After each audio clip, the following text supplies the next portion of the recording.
Hello, everyone.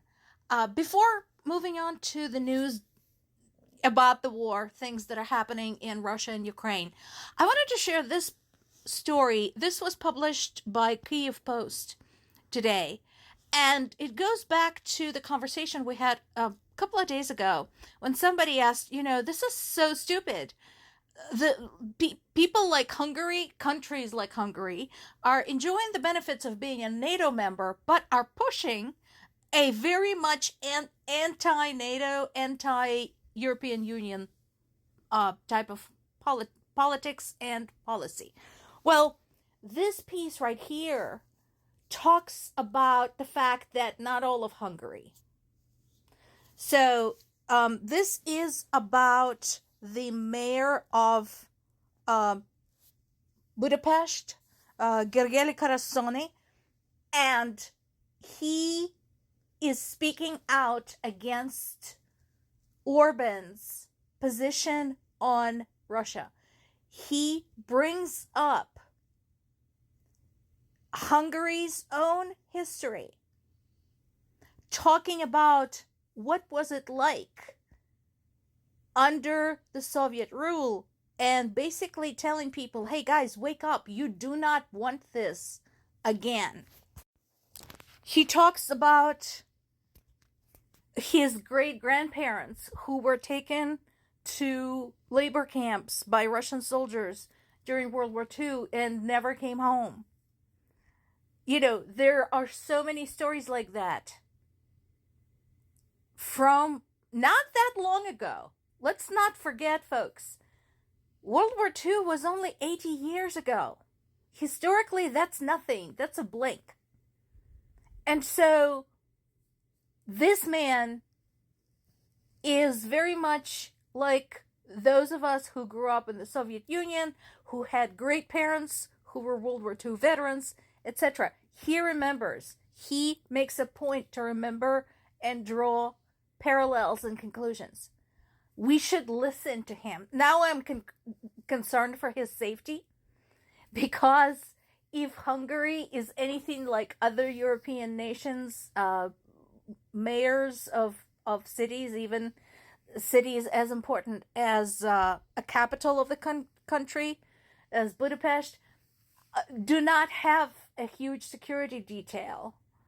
For example, in Poland, the mayor of Wrocław, one of the bigger cities, historically important cities in Poland, goes to work by bicycle. So now I'm worried about this guy's safety, but we should listen to him. And people of Hungary should listen to him, because I'm sure there are plenty there who still remember what it was like. People who were born after World War II, their kids who are basically my generation, who grew up during 70s and 80s, they should remember what it was like. And again, that if you look at Russia's history, anyone who had ever allied themselves with Russia eventually came to regret it. On to the war. I'm using primarily The Guardian today because they have a really good summary. But if you prefer, all of these stories are covered by other sources. So if you would rather do Reuters or BBC or Independent or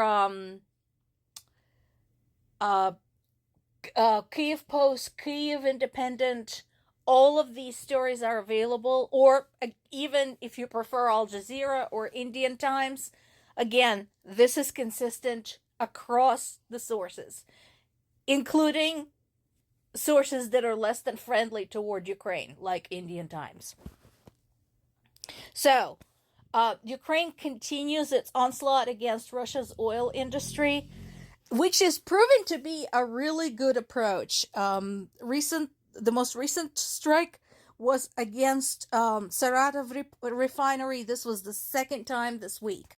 So there are also articles. I think there's one on the Reuters website and one on one of the American websites But I know there's more than one source of coverage. But anyway, there are now pieces talking about specifically the effect this particular part of Ukrainian resistance is having on Russia's oil industry.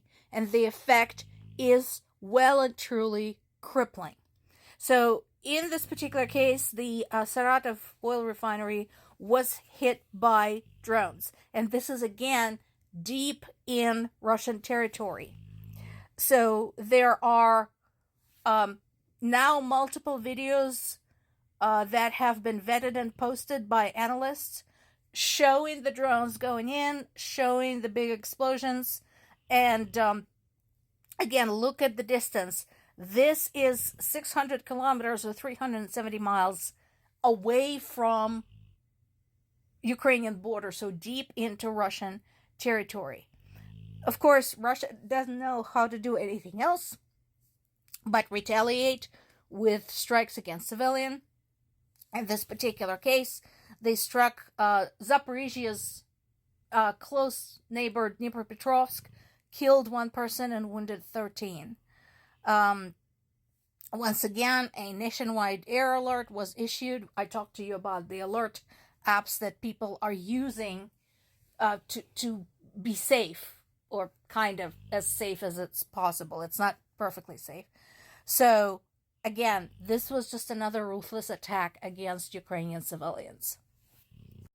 There's more coverage now about Ukrainian troops pressing Russians out of the eastern areas, pushing back, basically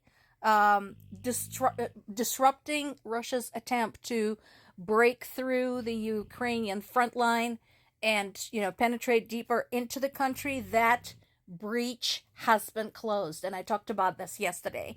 The breach that took place in August, and we were all very concerned about it, and we should have been, that has been closed. It only took a month. So good job, everybody. In addition, 87 attacks by the Russian military were repelled near Pokrovsk. So once again, I encourage everybody to treat the Eastern counteroffensive as a constantly developing story, as a long-term, constantly developing story, because that situation is changing hour by hour. There's more today about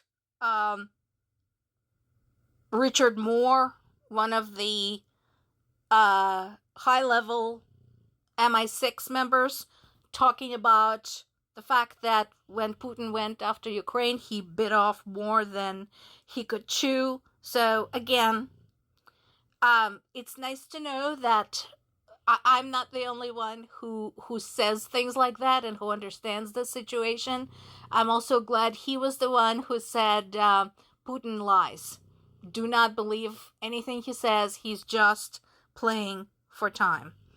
And again, there's more about the 3 Russian MiGs fighter jet that were intercepted over Estonian territory. Meanwhile, Europe is working hard on a complete 100% ban on any and all Russian gas imports. So that is good news. So remember, as of right now, the only 3 countries in Europe buying Russian oil are Hungary, Slovakia, and Bosnia. And I have to check on Bosnia. So this is, now that we're done with oil, or almost done, we're going after gas. So that is really, really good news. And this is tangible. This is definitely tangible. And yes, I'm glad that Europe has caught on to Ukraine's approach. And while Ukraine is targeting Russia's oil and gas industry, literally taking out its refineries and storehouses, Europe is targeting the same industry economically by using sanctions. So good on them. This is definitely good news. More to come.